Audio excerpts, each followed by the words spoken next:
আসসালামু আলাইকুম, welcome back to my channel every enjoyment. আপনারা সবাই কেমন আছেন? আশা করছি আল্লাহর রহমতে আপনারা সবাই ভালো আছেন। আলহামদুলিল্লাহ, আমরা অনেক ভালো আছি। আজকে আপনাদের জন্য নিয়ে আসলাম ঈদের দিনের প্রথম পাতিলের মাংস। প্রথম পাতিলের মাংসটা কীভাবে আমি রান্না করলাম সেটা আপনাদের সামনে নিয়ে আসছি। যদি আমার এই রেসিপিটি আপনাদের ভালো লেগে থাকে, প্লিজ চ্যানেলটি সাবস্ক্রাইব করে দেবেন, লাইক, কমেন্টস এবং ফ্রেন্ডস এবং ফ্যামিলির সাথে শেয়ার করে দেবেন। আমি আজকে 14 কেজি গরুর মাংস রান্না করে আপনাদের সামনে দেখিয়ে দেব। তাই 14 কেজি গরুর মাংস রান্না করার জন্য যে মশলাগুলো লাগবে সেটাই এখন আমি নিয়ে নিচ্ছি। আমি একটি ট্রেতে করে প্রথমে আমি 1 কাপ হলুদ গুঁড়া, 1 কাপ মরিচ গুঁড়া, 1 কাপ ধনিয়া গুঁড়া নিয়ে নিয়েছি। আর এখন আমি এখানে 2 কাপ পেঁয়াজ বাটা নিয়ে নিচ্ছি।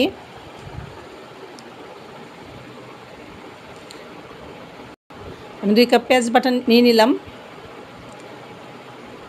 এখানে আমি 2 কাপ আদা বাটা নিয়ে নিলাম।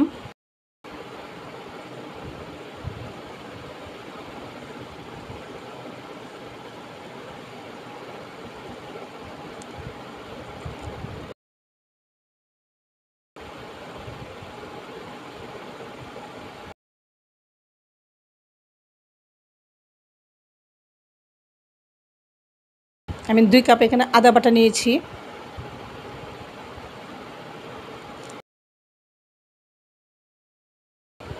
এখানে আমি 1 কাপ রসুন বাটা নিয়ে নিচ্ছি।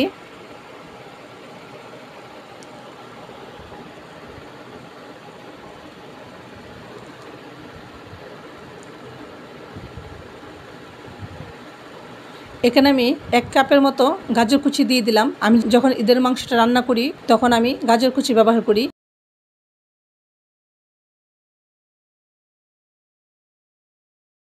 1 কাপ টমেটো পিউরি দিয়ে দিচ্ছি। এটা আমি ঈদের দিনের মাংসের মধ্যে ব্যবহার করি। এখানে 1 কাপ টমেটো পিউরি দিয়ে দিলাম।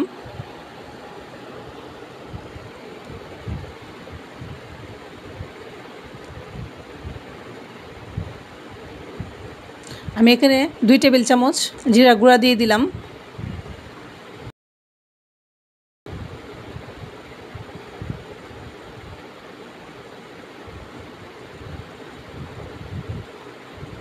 আর স্বাদ মতো লবণ দিয়ে দেব।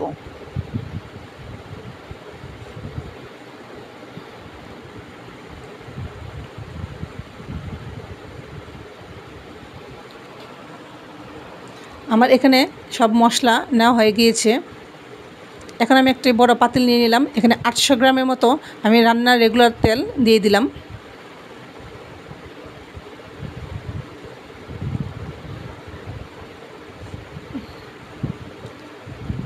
আর আমি এখানে 1 কেজি 200 গ্রামের মতো পেঁয়াজ কুচি নিয়ে নিলাম। আমার 14 কেজি মাংসের জন্য এতটুকু পেঁয়াজ কুচি লাগবে। আর এখানে আমি 10-12টি এলাচ, 10-12টি দারচিনির টুকরো আর 10-12টি তেজপাতা নিয়ে আমি এটাকে দিয়ে দিলাম। এখানে আমি মশলাটা আবার দেখিয়ে দিচ্ছি।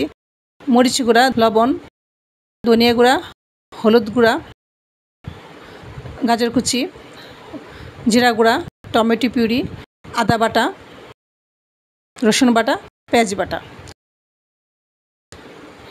এখন এটার মধ্যে মশলাটা ঢেলে দিয়ে দিব। মশলাটা ঢেলে দিয়েছি। ট্রের মধ্যে অনেকটাই মশলা ছিল, বাকি মশলাটা আমি অফ ক্যামেরায় এখানে দিয়ে দিয়েছি। দিয়ে মশলাটাকে আমি এখন ভালো করে কষিয়ে নিচ্ছিলাম।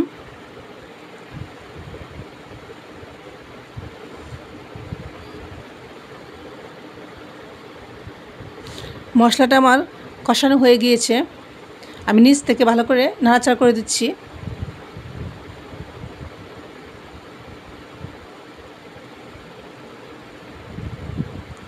এখন আমি মাংসগুলো দিয়ে দিচ্ছি। আমি 2 বার ট্রে করে মাংসগুলো দেখিয়ে দিব, আর বাকি মাংসগুলো আমি অফ ক্যামেরায় দিয়ে দেব।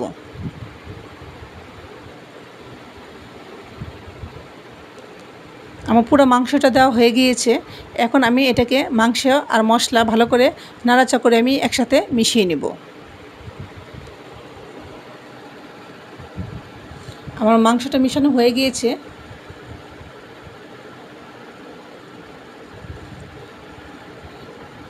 এখন আমি একটা ঢাকনা দিয়ে ঢেকে দেব। আমি 10 মিনিট অপেক্ষা করে আবার আসলাম। একসাথে মাংস অনেকটাই, তাই একটু সময় লাগবে। আমি আবার একটু নাড়াচাড়া করে দিচ্ছি।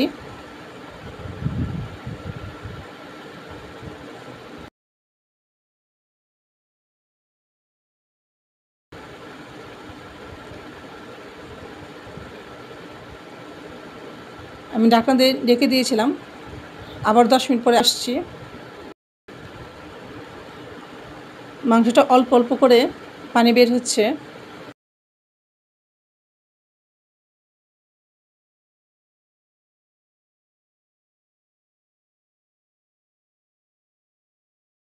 এখন ঢাকা দিয়েছিলাম, আবার 10 মিনিট পরে আসলাম।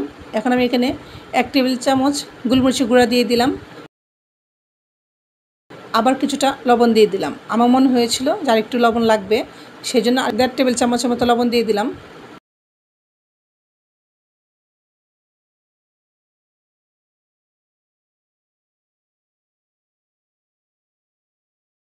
লবণটা আর গোলমরিচের গুঁড়াটা আবার মাংসের সাথে আমি মিশিয়ে দিয়েছি, দিয়ে আবার ঢাকনা দিয়ে ঢেকে দিয়েছি।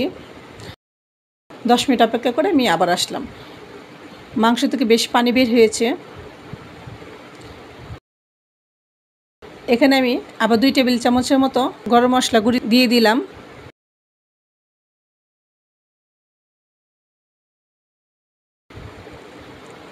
দিয়ে ভালো করে মাংসের সাথে আমি এখন মিশিয়ে দিচ্ছি।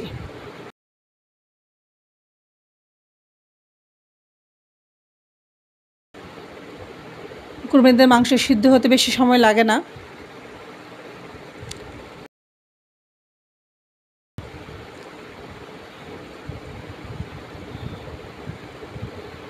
অনেকটাই পানি উঠেছে।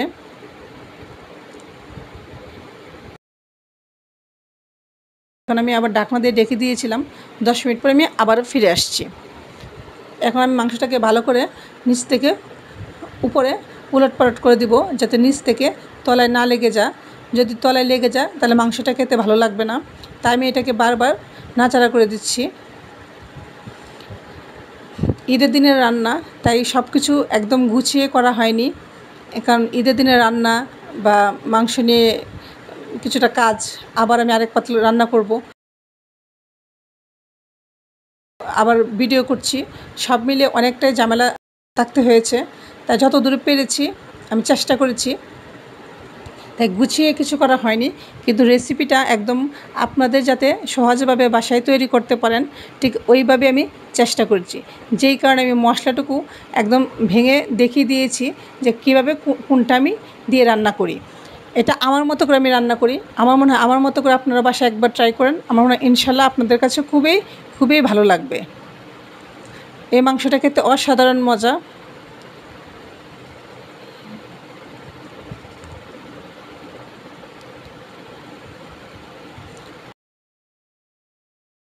ঝুলটা আমার অনেকটাই শুকিয়ে গিয়েছে, একদম মাখো মাখো হয়ে যাচ্ছে। এই মাংসটা খেতে অসাধারণ মজা। আপনারা অবশ্যই বাসায় ট্রাই করবেন। যদি বাসায় ট্রাই করেন কেমন হয়েছে আমাকে অবশ্যই কমেন্টস করে তা জানাবেন। এই মাংসটা আবার একটু নিচ থেকে নাড়াচাড়া করে দিয়েছি। আমার অলমোস্ট রান্নাটা হয়ে যাচ্ছে, আমি সেই জন্য ঢাকনাটা খুলে রেখেছি।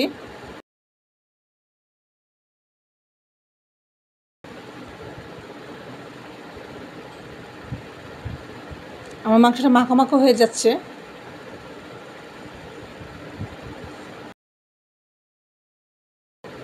কিছুক্ষণ রেখে আমি চুলাটা বন্ধ করে দেব।